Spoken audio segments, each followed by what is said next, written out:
অনেক ভাই আছেন 50-60 বছরের মুসলমান, তার জীবনে 50 বার সম্মানিত মাস এসেছে, একটি বারের জন্য তিনি কেয়ারও করেন নাই, জানেনও না, তার মাথায় আসেই নাই। হিজরি বর্ষের 12 মাসের মধ্যে আল্লাহ তাআলা বলছেন মিনহা আরবাআতুন হুরুম, 4টি মাস আছে যে মাসগুলো মর্যাদাপূর্ণ মাস, সম্মানিত মাস। আল্লাহ তাআলা এই মাসগুলোকে মর্যাদা দিয়েছেন, সম্মান দিয়েছেন। সেই সম্মানিত যে 4 মাস, এই 4 মাস সম্পর্কে সহিহ বুখারীর হাদিসে নবী করিম সাল্লাল্লাহু আলাইহি সাল্লাম বলেছেন সালাসুন মুতাওয়ালিয়াত, সেই সম্মানিত 4 মাসে 3টা হলো বাই সিরিয়াল, ধারাবাহিক। সে ধারাবাহিক 3 মাস হলো জিলকদ, জিলহজ, মুহররম। বলতে হবে সাথে, জিলকদ, জিলহজ, মুহররম। সিরিয়ালে মাসের কততম মাস? হিজরি বর্ষের কততম? 11, 12, 1। এই 3টা হলো ধারাবাহিক সম্মানিত 3 মাসের 3টা। অর্থাৎ আমরা যে রমজানের রোজা পালন করার পরে শাওয়াল আসে, এই শাওয়াল চলে গেলেই টানা ধারাবাহিকভাবে 3 মাস, এগুলো হলো সম্মানিত মাস।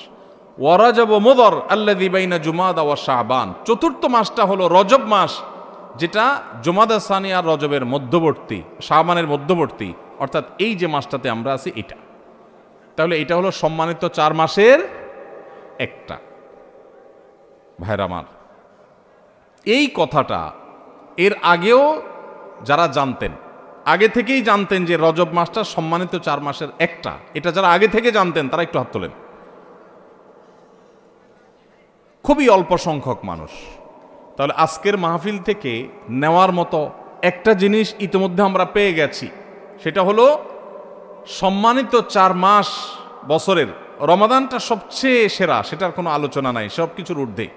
রমজান মাসের পরে হিজরি বর্ষের 4টি সম্মানিত মাস আছে। এই 4টি সম্মানিত মাসের মধ্যে 3টা ধারাবাহিক, জিলকদ, জিলহজ, মুহররম, আর 4র্থ মাসটা হলো রমজান মাসের আগের মাস, অর্থাৎ যে মাসটাতে আমরা এখন আছি রজব মাস, এই মাসটা। তাহলে এই ইলমটা, এই কোরআনের ধারণাটা, এটা আজকে থেকে নিয়ে যাব ইনশাআল্লাহ। এই ইলমটা নিলে লাভ হবে কি? লাভ হবে এই, স্বয়ং আল্লাহ রাব্বুল আলামিন যে মাসকে মর্যাদাবান ঘোষণা করেছেন, সেই মাসটা আমাদের কাছে মর্যাদা পাওয়ার উপযুক্ত না উপযুক্ত না? কোনো সন্দেহ আছে? আল্লাহ কোরআনে যে মাসকে মর্যাদাবান বলেছেন, সে মাসের প্রতি মর্যাদা প্রকাশ করা আমাদের কর্তব্য না কর্তব্য না? এখন আমরা যদি কাউকে না চিনি, তাকে কি মর্যাদা দেওয়া যাবে? আপনি ডিসি অফিসে চাকরি করেন, নতুন বাংলাদেশে পুরাতন ডিসি পরিবর্তন হয়ে নতুন ডিসি সাহেবের এখানে পোস্টিং হয়েছে, আপনি বিমানের করে ঢাকায় আসছেন, আপনার পাশের সিটেই ডিসি সাহেবও বসে আসছেন, উনি যোগদান করার জন্য আসছেন। আপনি ডিসি অফিসের একজন সাধারণ কর্মচারী, পাশের সিটে যে বেচারা আসছে, যে লোকটা আসছেন তিনি ডিসি হিসাবে এখানে জয়েন করবেন। আপনি জানেন না যে তার অধীনেই আপনার কাজ করতে হবে সামনে, তাহলে সেক্ষেত্রে আপনি পাশের সিটের লোক হিসাবে তাকে বিশেষ কোনো কেয়ার কি করার কথা? কিন্তু যদি আপনি টের পান, জানতে পারেন যে উনি এখানে জয়েন করবেন এবং তার অধীনে আপনার কাজ করতে হবে, তাহলে আপনার ভিতরে একটু পরিবর্তন হবে নাকি হবে না? কথাটা পরিষ্কার না? পরিবর্তন হবে না? আপনি নড়ে চড়ে বসবেন, স্যার বলতে বলতে মুখে ফেনা তুলে ফেলবেন, ঠিক না ভাই? ঠিক। পরিচয় না জানলে তো আপনি সম্মানও দিতে পারবেন না, উল্টাপাল্টা আচরণ করে বরং অফিসে আইসা বিপাকেও পড়তে পারেন, ঠিক না ভাই? ঠিক। ভাইরা আমার, ঠিক একইভাবে এই যে একটা মাস চলে যাচ্ছে, মাসের অর্ধেক প্রায় চলে গেল, এই মাসটা যে সম্মানিত মাস, এই সম্পর্কিত ধারণা এদেশের প্র্যাকটিসিং মুসলমান, নামাজি মুসলমান, মসজিদে আসা মুসল্লি, ওয়াজ মাহফিলে আসা মুসল্লিদের 80 থেকে 90% মানুষ এখনো জানে না। একটা হারিয়ে যাওয়া ধারণা, সাধারণ বিষয় নয়, খুচরা বিষয় নয়, কোরআনের বিষয়। এক নয়, একাধিক আয়াতে যে বিষয় আল্লাহ আলোকপাত করেছেন, এটা কোনো খুচরা বা সাধারণ বিষয় হতে পারে না, এটা অনেক গুরুত্বপূর্ণ বিষয়। কোরআনে আল্লাহ তাআলা এই সম্পর্কে আলোচনা করেছেন যে বছরে 12টি মাসের মধ্যে 4টি মাসকে আল্লাহ মর্যাদা দিয়েছেন। এই মর্যাদার মাসটা অর্ধেক চলে গেছে, একবারের জন্য আপনার এই চিন্তাও মাথায় আসে নাই যে একটি সম্মানিত মাস আমি অতিবাহিত করছি, অতিক্রম করছি, একটি সম্মানিত মাস পার হচ্ছে, আপনি একটু নড়ে চড়েও বসেন নাই, তাহলে বোঝা গেল আপনি ওই মাসের সম্মান দেওয়া তো দূরের কথা, সেই সম্মানিত মাসের ধারণাটুকুই আপনার মধ্যে না থাকার কারণে আপনি বরং আল্লাহর দেয়া সম্মানকে অবমাননা করা, অবজ্ঞা করা, অবহেলা করার দায়ে আপনি দায়ী হওয়ার সম্ভাবনা আছে। তাহলে আজকে যে আমরা জানলাম, এখন থেকে জীবনের তরে এটা মুখস্থ করে নিব যে জিলকদ, জিলহজ, মুহররম 11, 12, 1 আর রজব মাস, রমাদানের আগের মাসটি যখন শুরু হবে, আর কিছু করতে পারেন না পারেন, অন্তত একটা সম্মানিত মাস যাচ্ছে এই কথা মনে করে একটু নড়ে চড়ে বসলেন। নড়ে চড়ে বসা বলতে রুটিন যে আমলগুলো আছে একটু বিশেষ গুরুত্ব দিয়ে করলেন। কেন? কারণ সম্মানিত মাস যাচ্ছে। আল্লাহ সম্মান তো এমনি এমনি দেয় নেই, নিশ্চয়ই এই মাসে ইবাদতের আলাদা গুরুত্ব আছে। সেই জায়গা থেকে আপনি সম্মান দিলেন। আরেকটা এক্সাম্পল দেই, ধরেন আপনার শ্বশুর মশাই, হবু শ্বশুর, এখনো বিয়ে হয় নাই, সব কথাবার্তা চূড়ান্ত হয়েছে, আগদ হবে, বিয়ে শাদী হবে, শ্বশুর মশাই তিনি আসছেন, আপনি বসে আছেন সোফায় সাধারণ মুডে যখন বসে থাকবেন আপনি, আপনার হবু শ্বশুর, নতুন নতুন শ্বশুর হবে ভাব যখন হয়, তখন শ্বশুর এবং শ্বশুরবাড়ির লোকদের কাছে পৃথিবীর সবচেয়ে খারাপ ছেলেটা, সবচেয়ে উচ্ছৃঙ্খল ছেলেটাও সবচেয়ে আদবে লেহাজি ছেলে হয়ে যায়। ঠিক না বেঠিক? বিয়ের দিন জামাই হিসাবে যখন যায়, এলাকার সবচাইতে বাজে ছেলে যেটা, সেও দেখবেন এত সুন্দর ইনোসেন্ট, এত সুন্দর নম্র ভদ্র আদবে লেহাজি সাইজা নাটক করে হলেও সেখানে ওই মুড এসে যাওয়ার চেষ্টা করে। ঠিক না বেঠিক? এখন শ্বশুর যখন আসে, আপনি যদি জানতে পারেন যে এই লোকটা আমার শ্বশুর হতে যাচ্ছে, আপনি সোফায় বসে আছেন, উনি ঢুকছে, কি করবেন? যেমনি ছিলেন এমনি থাকবেন? লাভ দিয়ে উঠার চেষ্টা করবেন। ঠিক না বেঠিক? আব্বা বলবেন না আঙ্কেল বলবেন, এটা নিয়ে টেনশনে পড়ে যাবেন। ঠিক না বেঠিক? নড়ে চড়ে উঠবেন। আর যদি অন্য সাধারণ মানুষ আসে, চিনেন না, তাহলে হয়তো আপনি ড্যাম কেয়ার ভাবে বসে থাকবেন। রজব মাস প্রবেশ করার পর আপনি যদি জানেন যে একটা সম্মানিত মাস প্রবেশ করেছে, আল্লাহ সম্মান দিয়েছেন, সাথে সাথে আপনি নড়ে চড়ে বসবেন। নড়ে চড়ে বসা কি? অন্য সময় ফজর নামাজের জামাতে গাফিলতি হলেও রজব মাস যাচ্ছে এই কথা মনে করে তাড়াতাড়ি মসজিদে চলে যাবেন, কারণ সম্মানিত মাস যাচ্ছে, আল্লাহ সম্মান দিয়েছেন। আমি যদি নড়ে চড়ে না বসি, আমি যদি আমলের জন্য নড়ে চড়ে আমি নিজেকে প্রস্তুত না করি, তাহলে আল্লাহর দেওয়া সম্মানিত মাসের প্রতি আমি অবহেলা এবং অবজ্ঞা প্রদর্শন করে বেয়াদব হলাম। ভাইরা আমার, ধারণাই নেই সমাজে, আলোচনাই নেই। মসজিদের ইমাম সাহেবদের প্রতি আমার অনুরোধ, সম্মানিত মাসগুলো যখন আসবে প্রতিটা মসজিদে মসজিদে এ সম্পর্কে আলোচনা করবেন, আলোকপাত করবেন, আমাদের ভাইদেরকে ধারণা দিবেন। অনেক ভাই আছেন 50-60 বছরের মুসলমান, তার জীবনে 50 বার সম্মানিত মাস এসেছে, একটি বারের জন্য তিনি কেয়ারও করেন নাই, জানেনও না, তার মাথায় আসেই নাই রজব কি আর জমাদে সানিয়া কি, কোনো পার্থক্য নাই, কোনো ব্যবধান নাই, কোনো ভাবলেশ নাই। এর মানে হলো আল্লাহর দেয়া সম্মানিত মাসের প্রতি সম্মান প্রদর্শন আমি করলাম না, অবজ্ঞা করলাম। এটা সুস্পষ্ট আল্লাহর দেওয়া মর্যাদার প্রতি অবজ্ঞা, অসম্মান এবং বেয়াদবি। ভাইরা আমার, তাহলে এখন থেকে সম্মানিত মাস যখনই আসবে, এই মাসকে সম্মানিত মাস হিসাবে আমরা একটু কেয়ার করব, চেষ্টা করব না ইনশাআল্লাহ?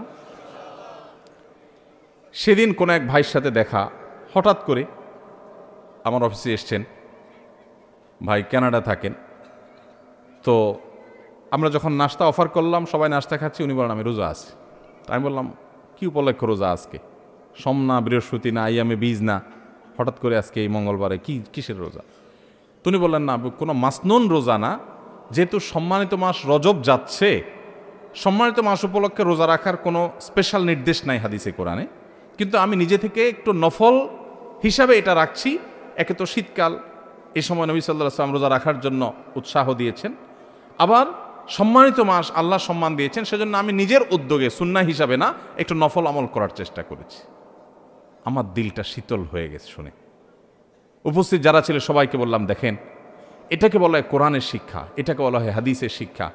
ওয়াজ মাহফিল শুনতে শুনতে কান ঝালাফালা করে ফেললাম, একেবারে ওয়াহ কি ওয়াজ হয়েছে, কি ওয়াজ শুনলাম, এই সমস্ত ওয়াহ আর আহ বলে চলে গেলাম, কিন্তু কিছু শিখতে পারলাম না। জীবনে কোনো পরিবর্তন হলো না, কোনো চেঞ্জ আসলো না, কোনো আমল আসলো না, কোনো বদামল ছাড়া হলো না। এটা কখনো দ্বীনের শিক্ষা অর্জন হতে পারে না। এই জন্য ভাইরা, আজকের মাহফিল থেকে আমরা যে এ সম্পর্কে নিজেরা এই ইলমকে আমল করব, চর্চা করব যখন সম্মানিত মাস আসে, এবং নিজের পরিবারের সদস্য বন্ধু বান্ধবের মধ্যে এই বিষয়গুলো শেয়ার করব যে সম্মানিত মাস সম্পর্কে ধারণা সম্পর্কে তোমার জানা আছে কিনা বন্ধু, চলো আমরা আলোচনা করি। কোরআনে আল্লাহ তাআলা সম্পর্কে বলেছেন, শেয়ার করা যাবে তো ইনশাআল্লাহ। আল্লাহ তাআলা আমাদের সবাইকে এই সম্মানিত মাস সম্পর্কে যে ধারণা বিলুপ্ত হয়ে যাচ্ছে সমাজ থেকে, কোরআনের আমল সাধারণ খুচরা বিষয় না, অথচ হারিয়ে যাচ্ছে, ধারণাই নাই, এই গোটা প্যান্ডেলের মধ্যে 2-4-5 জন ছাড়া বাকিরা আমরা জানি না। তাহলে এটা সম্পর্কে আমরা চর্চা, আলোচনা, আমল বাড়াবো তো ইনশাআল্লাহ। এবার আসেন, সম্মানিত মাসে আমরা কি করব? ভাইরা আমার, সম্মানিত এই মাসগুলোতে স্পেশাল বা বিশেষ কোনো একটি করণীয় আলাদা করে কোরআন হাদিসে কোথাও আসে না যে এটা করতে হবে। বিশেষ কোনো নামাজ নাই, বিশেষ কোনো রোজা নাই। আরবে জাহিলি যুগের মানুষরা রজব মাসে অনেক কিছু করত। এখনও আরবে রজব মাসে ওমরা করাকে বিশেষ ফজিলতপূর্ণ মনে করা হয়, এটাকে বলা হয় ওমরায়ে রজবিয়া। রজব মাসে একটা বিশেষ পশু জবে হতো জাহিলি যুগে, সেটাও নবী সাল্লাল্লাহু আলাইহি ওয়াসাল্লামের হাদিসে উঠে এসেছে। মুসলমানদের জন্য রজব মাসে বা সম্মানিত মাসে করার মতো আলাদা কোনো আমলের কথা কোরআন হাদিসে বলা হয়নি। তবে আল্লাহ রাব্বুল আলামিন যেহেতু এই মাসগুলোকে মর্যাদা দিয়েছেন, এজন্য রুটিন যে আমলগুলো আছে যেগুলো আমরা অন্য মাসেও করি, সেগুলো এই মাসগুলোতে সম্মানিত মাস হওয়ার কারণে বিশেষ গুরুত্বের সাথে করব। 5 ওয়াক্ত নামাজ 12 মাসই পড়তে হবে।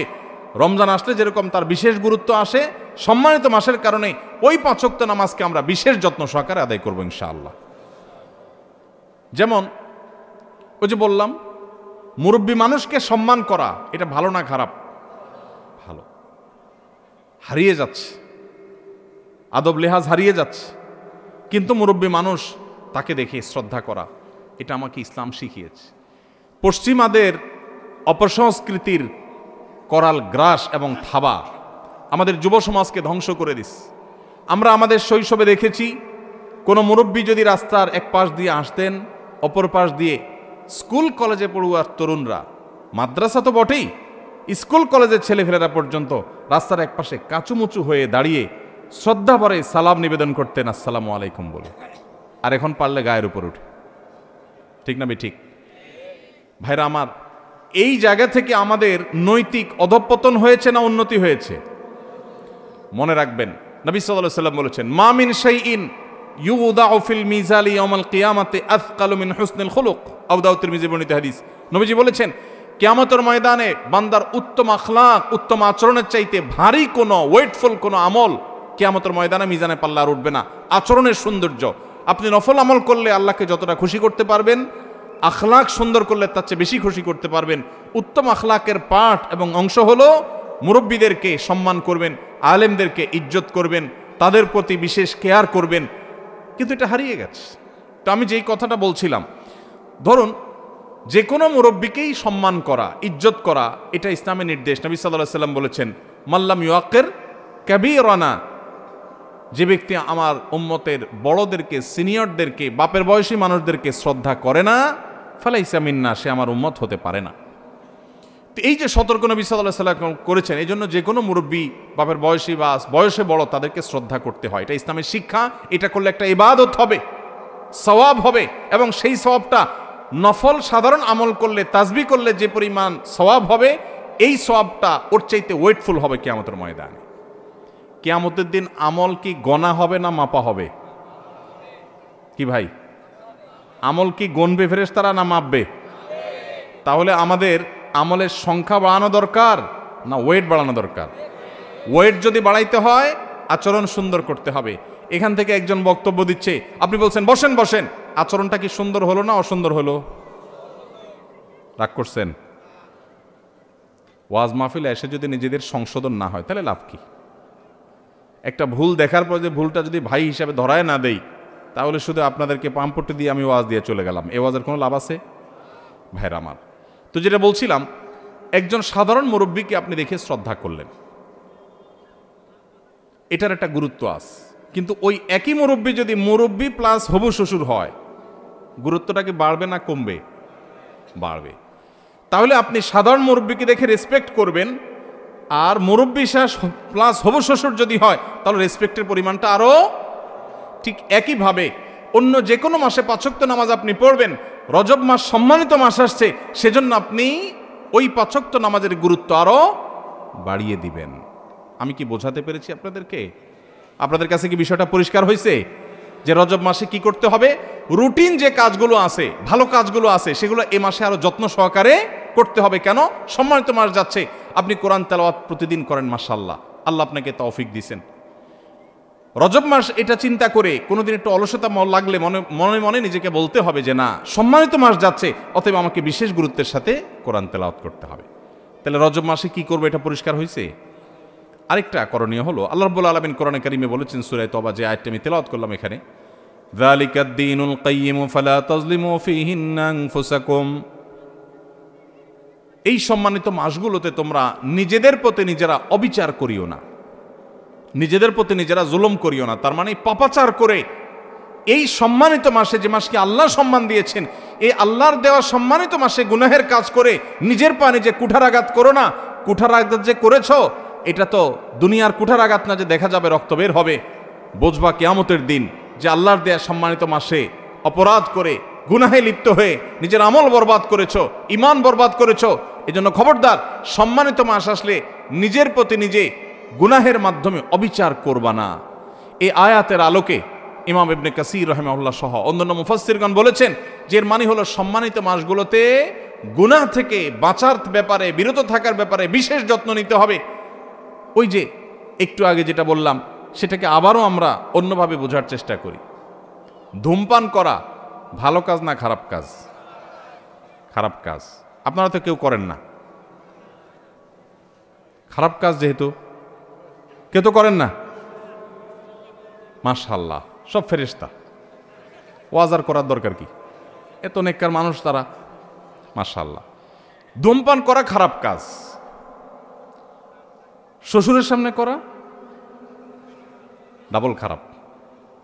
একে তো খারাপ কাজ, আবার শ্বশুরের সামনে বিড়ি খেয়ে সিগারেট খেয়ে ধোঁয়া ছাড়া, এটা হলো একটা আস্ত বেয়াদবি। ঠিক না ঠিক? ঠিক একইভাবে সারা বছর গুনাহের কাজ করা খারাপ কাজ, কিন্তু সম্মানিত মাস আসার পর যদি কেউ গুনাহের কাজ করে তাহলে সেটা ডবল খারাপ কাজ। আমি কি বোঝাতে পেরেছি ভাইরা আমার?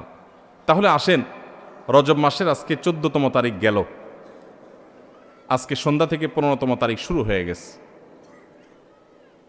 এই মাসের বাকি যে 15 দিন আছে, আমরা যে যে গুনাহে লিপ্ত, কেউ ফেসবুকে হারাম জিনিস দেখি, কেউ বিড়ি সিগারেট খাওয়ার বদভ্যাস আছে, কেউ মুখ দিয়া গীবত শেকায়েত করা, গালিগালাজ করা, খারাপ কথা বলার বদভ্যাস আছে। যে যে গুনাহে লিপ্ত, এই সম্মানিত মাসে প্রতি সম্মান দেখিয়ে সেই গুনাহগুলো থেকে বেঁচে থাকার জন্য বিশেষ যত্ন নেব, চেষ্টা করা যাবে না ইনশাআল্লাহ? আল্লাহ তাআলা আমাদের সবাইকে আমলের তৌফিক দান করুন। ভাইরা আমার, সাদা মাঠা কথা কিন্তু অত্যন্ত দরকারি। কোরআনের নির্দেশ হারায় গেছে, আলোচনা নাই, পর্যালোচনা নাই, সেটা আবার নতুন করে আমরা স্মরণ করালাম। আল্লাহ তাআলা আমাকে, আপনাকে, আমাদের সবাইকে আমলের তৌফিক দান করুন। সম্মানিত মাসের করণীয় হলো রুটিন কাজগুলো বিশেষ গুরুত্বের সাথে করা, পাপাচার থেকে বেঁচে থাকার জন্য বিশেষ যত্নশীল হওয়া। আর আল্লাহ রাব্বুল আলামিন এই মাসে যুদ্ধ বিগ্রহ সম্পর্কে বলেছেন, ইয়াসআলুনাকা আনিশ শাহরিল হারামি কিতালিন ফীহ। সম্মানিত মাসগুলোতে যুদ্ধ বিগ্রহ করা যাবে কিনা আপনাকে জিজ্ঞাসা করে, হে রাসূল তারা, বলে দিন, কুল, হে রাসূল আপনি তাদেরকে বলে দিন যে এই মাসে যুদ্ধ বিগ্রহ করা কবিরা গুনাহ। এই আয়াত সম্পর্কে অবশ্য মুফাসসির এবং ফুকাহায়ে কেরামের নানান আলোচনা আছে, যেটা রহিত হয়ে গেছে নাকি আছে। তবে আমরা যেহেতু সৈনিক না, যুদ্ধ বিগ্রহ করি না, সম্মানিত মাসের সম্মানে আমরা মিনি যুদ্ধ যেগুলো ঘরে ঘরে, দোকানে দোকানে, রাস্তাঘাটে, অফিস আদালতে করি, অর্থাৎ ঝগড়াঝাটি, সেগুলো সম্মানিত মাস উপলক্ষে আমরা পরিহার করবো ইনশাআল্লাহ। চেষ্টা করা যাবে তো? আল্লাহ তাআলা আমাদের সবাইকে আমলের তৌফিক দান করুন। ভাই আমার, তাহলে সম্মানিত মাস রজব মাস যাচ্ছে, এই রজব মাসের তাৎপর্যের আসল কারণটা আমরা বেশিরভাগ মানুষ জানি না। আমার যে ভাই উত্তর দিয়েছেন, আরও এক ভাই তার সাথে সায় দিয়েছেন, আরও কেউ কেউ একমত আছেন যে রজব মাসের তাৎপর্যের কারণ হলো এটা শবে মেরাজের মাস। ভাইরা আমার, এটাকে একেবারে উড়িয়ে দেওয়া যায় না যে এই মাসে মেরাজ হয় নাই, সেটা বলা যায় না। আমাদের নবী করিম সাল্লাল্লাহু আলাইহি সাল্লামের জীবনে মেরাজের ঘটনা ঘটেছে না ঘটে নাই? ঘটেছে। মেরাজের ঘটনা ঘটেছে, এটা নিয়ে সন্দেহ করবার কোনো সুযোগ নাই। কিন্তু কোন মাসে মেরাজ হয়েছে, কবে মেরাজ হয়েছে, এর তারিখ এবং সময় নিয়ে প্রায় 16টির বেশি মতামত ইতিহাসবিদদের মধ্যে আছে। তাহলে নিশ্চিত করে রজব মাসে 27 তারিখেই মেরাজ হয়েছে এটা চূড়ান্তভাবে নিশ্চিতভাবে বলার কোনো সুযোগ নাই। এটা হলো প্রথম কথা। দ্বিতীয় কথা হলো, অনেক ফোকাহে কেরামের মতে রজব মাসে হয়েছে, অনেক মুহাদ্দিসিন, অনেক মুআররিখিন, ইতিহাসবিদদের মতে এই মাসেই হয়েছে। সেই জায়গা থেকে আপনি এই মাসকে মেরাজের মাস বলেন, তাতে এমন কোনো সুবিধা অসুবিধার ব্যাপার নাই। কিন্তু অসুবিধার জায়গাটা হলো এই মাসকে ওই মেরাজের মাস হিসেবে বিশেষ তাৎপর্যপূর্ণ মনে করাটা। হাদিসে কোথাও নবী সাল্লাল্লাহু আলাইহি ওয়াসাল্লাম এই মাসকে মেরাজের মাস বলে পরিচয় করার নাই। আমাদের সমাজে সুন্নাতের প্রচার যতটা হয়, বেদাতের প্রচার তার চাইতে বেশি হয়। রজব মাস এর চাঁদ দেখার সঙ্গে সঙ্গে পত্রপত্রিকায়, সমস্ত মিডিয়া নিউজ হয় যে পবিত্র রজব মাসে চাঁদ দেখা গেছে, অতএব অমুক তারিখে শবে মেরাজ। শবে মেরাজ অমুক তারিখে, এটা কোনো বিশুদ্ধ হাদিস দ্বারা সাব্যস্ত না। ইতিহাসবিদদের অনেকের মত আসছে, কিন্তু সেটাকে যতটা গুরুত্বের সাথে প্রচার করা হয়, রজব মাস যে সম্মানিত 4 মাসের একটা, ওইটাকে গুরুত্বের সাথে যদি প্রচার করা হতো, এইভাবে নিউজ করা হতো যে রজব মাসের চাঁদ দেখা গেছে, কোরআনের নির্দেশ অনুযায়ী সম্মানিত 4 মাসের একটি এটি, তাহলে মানুষ সঠিকটা জানতে পারতো, ঠিক না ঠিক? তাহলে সঠিক এবং শুদ্ধটা, কোরআনের বর্ণনা, কোরআনের শিক্ষাটা চর্চা নাই, আছে সেটা যেটা আসলে বিশুদ্ধ কোনো বর্ণনা দ্বারা প্রমাণিত না। ভাইরা আমার, এই জন্য আমাদের নিজস্ব উদ্যোগে দিন শিখতে হবে। দিন শিখার জন্য ওয়াজ মাহফিল একদিন আসলে যথেষ্ট হবে না। এর জন্য আপনাকে মসজিদের ইমাম সাহেবের মাধ্যমে বিভিন্ন দিনই শিক্ষা কোর্স আছে। তরুণরা আজকাল অনলাইনে অনেক ইসলামের বেসিক বিষয়গুলো শেখার জন্য কোর্স আছে, সেই কোর্সগুলো এনরোল করে ফেলতে হবে, সেগুলোতে এঙ্গেজ হয়ে যেতে হবে এবং দিনের বেসিক বিষয়গুলো শিখতে হবে। আল্লাহ তাআলা আমাদের সবাইকে আমলের তৌফিক দান করুন। ভাইরা আমার, সময় অনেক হয়েছে। আমরা মেরাজ নিয়ে কিছু কথা বলতে চাইছিলাম, কিন্তু আপনাদের হইচই দেখে কথা অন্যদিক চলে গেছে। এখন আমাদের সামনে যে সময় আছে, খুব বেশি রাত পর্যন্ত কথা বলা আমার আদতেরও খেলাফ, সুন্নতেরও খেলাফ। আমরা এখন 2টা অপশন বেছে নিতে পারি, হয় মেরাজ নিয়ে আলোচনা করতে পারি, আর নাহলে প্রশ্নোত্তর দিতে পারি। কোথায় যাব বলেন? প্রশ্নোত্তর না মেরাজ? মিশ্র প্রতিক্রিয়া।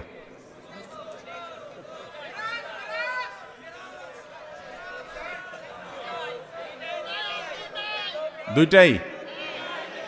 তাহলে ফজর পর্যন্ত কারা কারা ওয়াজ শুনতে রাজি আছেন বলেন? মাশাআল্লাহ, মাশাআল্লাহ, হাত নামান। ওয়াজ শোনার ব্যাপারে যদি পৃথিবীর কোনো দেশে মানুষ বাঙালির সাথে কম্পিটিশন করে, আমি নির্দ্বিধায় বলতে পারি এদেশে মানুষ চ্যাম্পিয়ন হবে। আমল করতে পারুক আর না পারুক, ওয়াজ শুনে একদম কাজ করে ফেলাবে। আল্লাহ তাআলা আমাদেরকে আমল করার তৌফিক দান করুন। সম্মানিত মাস সম্পর্কে যে কথাগুলো আমরা শুনলাম, এই কথাগুলো আমরা প্রচার করব তো ইনশাআল্লাহ, আমল করব তো ইনশাআল্লাহ। কোথাও প্রচার করতে পারার দরকার নাই। আপনি আপনার বাসায় আপনার স্ত্রীর সাথে, মায়ের সাথে, বোনের সাথে, ছোট ভাই ব্রাদারের সাথে, বন্ধু বান্ধবের সাথে শেয়ার করবেন যে নতুন একটা জিনিস শিখলাম, এই জিনিসটা শেয়ার করা যাবে তো ইনশাআল্লাহ।